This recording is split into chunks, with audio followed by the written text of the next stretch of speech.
નમસ્કાર, આપ જોઈ રહ્યા છો ઇન્ડિયા ન્યૂઝ ગુજરાત અને હું છું આપની સાથે કોમલ અગ્રવાલ। શરૂઆત કરી મહત્વના સમાચારોથી તો આજે એનડીએ સંસદીય દળની બેઠક મળશે। સવારે 11 વાગે સંસદના સેન્ટ્રલ હોલમાં બેઠક મળી શકે છે।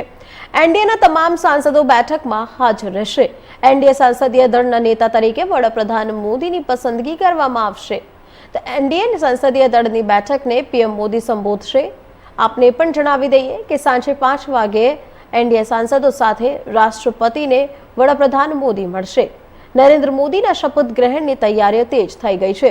સેન્ટ્રલ વિસ્ટા પ્રોજેક્ટમાં કામ કરતા મજૂરો, વંદે ભારત અને મેટ્રોમાં કામ કરતા રેલવે કર્મચારીઓ, ટ્રાન્સજેન્ડર સ્વચ્છતા કામદારો, કેન્દ્ર સરકારની યોજના લાભાર્થીઓ અને વિકસિત ભારતના રાજદૂતોને શપથ ગ્રહણ સમારોહ માટે આમંત્રિત કરવામાં આવશે।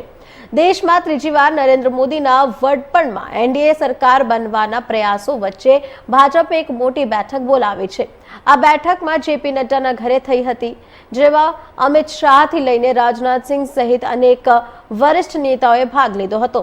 એ દરમિયાન એનડીએના સહયોગો સાથે વાત કરવાની જવાબદારી અમિત શાહ અને રાજનાથસિંહને સોંપવામાં આવી હતી।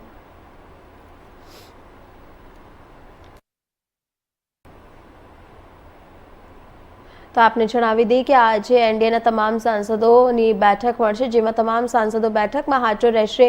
આ બેઠક સવારના સમયમાં થવાની જણાવવામાં આવી રહ્યું છે। એનડીએના તમામ સાંસદો બેઠકમાં હાજર રહેશે।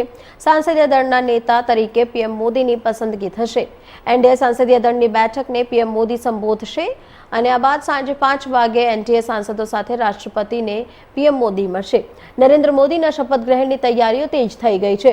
સેન્ટ્રલ વિસ્ટા પ્રોજેક્ટમાં કામ કરતા મજૂરો, વંદે ભારત અને મેટ્રોમાં કામ કરતા રેલવે કર્મચારીઓ, ટ્રાન્સજેન્ડર સ્વચ્છતા કામદારો, કેન્દ્ર સરકારની યોજનાઓના લાભાર્થીઓ અને વિકસિત ભારતના રાજદૂતોને શપથ ગ્રહણ સમારોહ માટે આમંત્રિત કરવામાં આવશે।